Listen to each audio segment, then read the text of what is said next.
Welcome to the Peter White Public Library Telescope Loan Program in Marquette, Michigan. I'm Scott Stobler, member of the Marquette Astronomical Society. We donated 2 Orion Star Blaster 4-inch diameter reflecting telescopes to our library. Now I'd like you to view a short tutorial from the Arkansas Library that will help you better understand how to use the scope correctly and get the most enjoyment from it.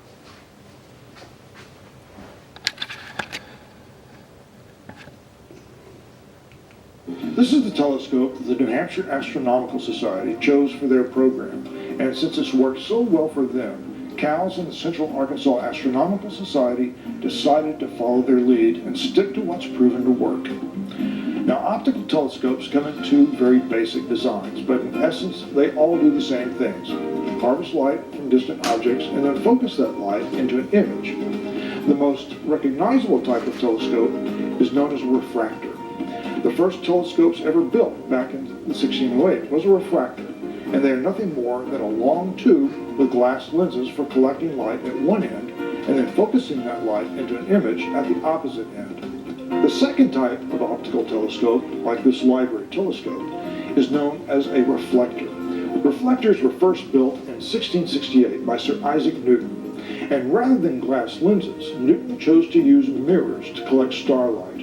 The primary mirror, the one responsible for collecting all of that starlight, is found at the bottom end of the tube, while the secondary mirror is located at the other and is placed at an angle.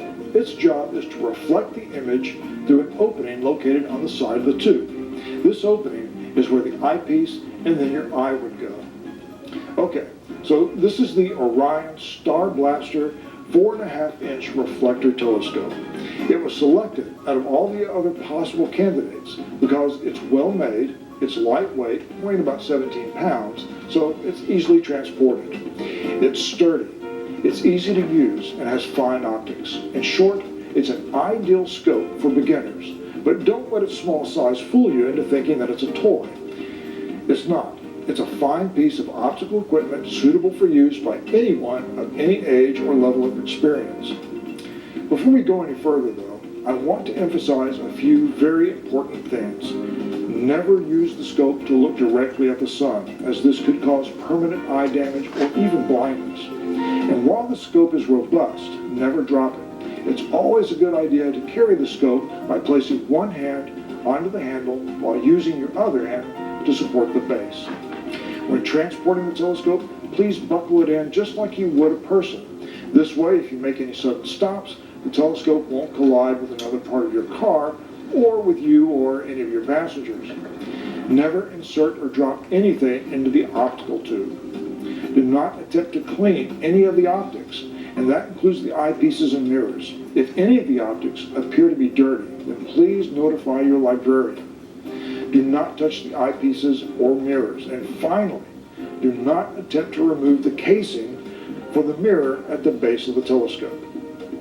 Okay, assuming that you've managed to check a telescope out from the library, how do you use it? The great thing about the Orion Star Blast is its portability and ease of use. You can store it easily in your vehicle and then drive to your favorite observing location, or you can just set it up in your backyard. For best results, I suggest setting it up on a sturdy tabletop such as a picnic table or even a card table if you have one. Once you've got it set up on a sturdy table, you might want to check and make sure that the tube is aligned for comfortable viewing. If you need to make any adjustments, just slightly loosen the tube clamp screw and then rotate the tube to your desired position.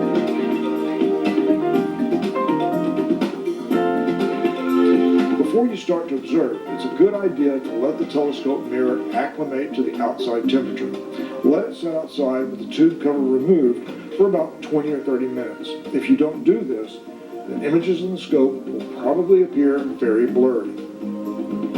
Now, while adjusting the tube, you'll have no doubt noticed this feature.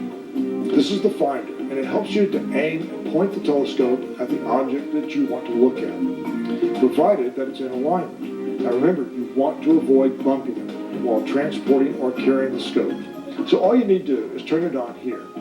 Looking up the tube, you'll see a red dot appear. Just swivel the telescope around until that red dot is aligned with your target. Now let's turn our attention to the eyepiece. These library telescopes have been outfitted with a zoom eyepiece that has 4 different focal lengths and a corresponding 4 levels of magnification. The focal length numbers are given in millimeters and include 24, 18, 12, and 8. The magnifications are 20 times with the 24 millimeter eyepiece, 27 with the 18 millimeter, 40 times with the 12 millimeter, and 60 times with the 8 millimeter.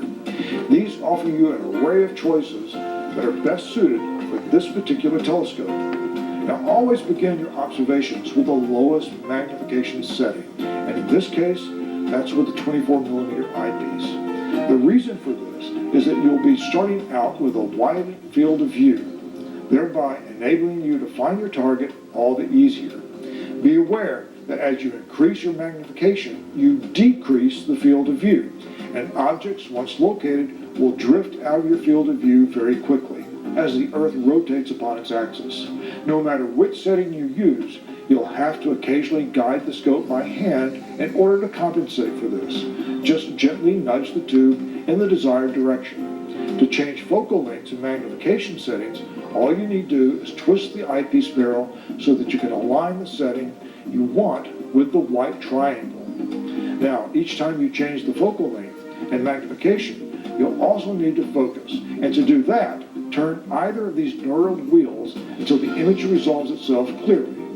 If you wear glasses, first try using them while looking into the eyepiece. You may discover that you don't need them. And folks with severe astigmatism often find that they get better views while wearing glasses.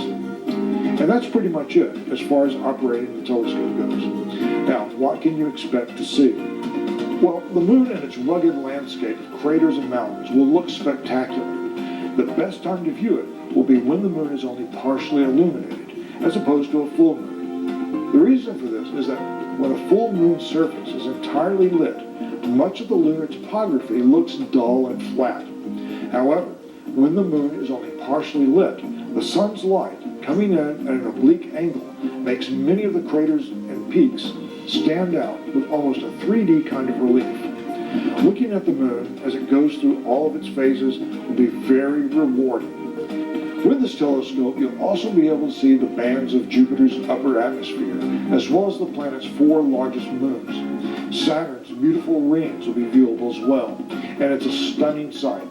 You can also observe Venus in its various phases, but you'll not see any surface features, as the planet is always shrouded in clouds of sulfur dioxide laced with droplets of sulfuric acid. Venturing beyond the solar system, you'll be able to see a number of double stars, star clusters, nebulae, and even a few galaxies.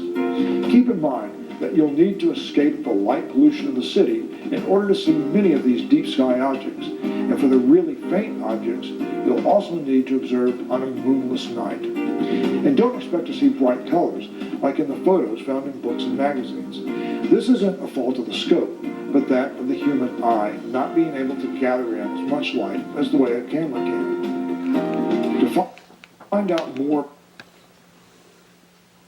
I hope you found this video helpful. If you have further questions, you can get help by calling one of the Astronomy Club members listed in the fanny pack attached to the scope mount. Also, please refer to the instruction manual in the pack at the base of the scope. I hope you found this video helpful, and you'll have a wonderful experience with the scope. As anything else, though, the more research you do on the objects before using the scope, the more enjoyment you'll have. Do not adjust the scope in any way except to align the easy finder mounted on the side, focusing and turning the eyepiece to change magnification. Lastly, please return the scope the same way that you found it. Thank you.